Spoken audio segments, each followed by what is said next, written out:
Hi guys, this is the lesson called Make a Sentence. I'm not sure on the lesson plan if I wrote write a sentence or make a sentence, but I'm gonna try and link this video right into the planner. So hopefully then there's not any confusion. Okay, so this is actually something new in the writing block, and he's not actually going to be writing the sentences at first. It'll be you writing the sentences, but I want him to start practicing what makes a sentence a sentence. That's actually something he really struggles with when he was in school last year. They would sit him down and have him try and write a sentence, and he just had zero concept of what a sentence was. So the first thing I would do is start out the lesson by telling him that he's just going to listen. I think the first several times you guys do this, he should just listen and watch, and then he can do a couple of fun things. But I just want him to kind of get the hang of what a sentence is about.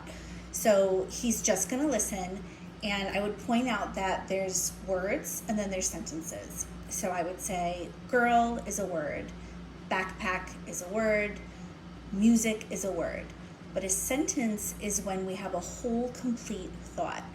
And then I would have him listen as you make a sentence about the picture. So I would tell him, we're gonna make a few sentences today, but all you have to do is listen while I make the sentence. And when I make a sentence, I'm gonna tell who and what is happening. So then I would start with, okay, so who is the girl? And what is she doing? She's listening to music.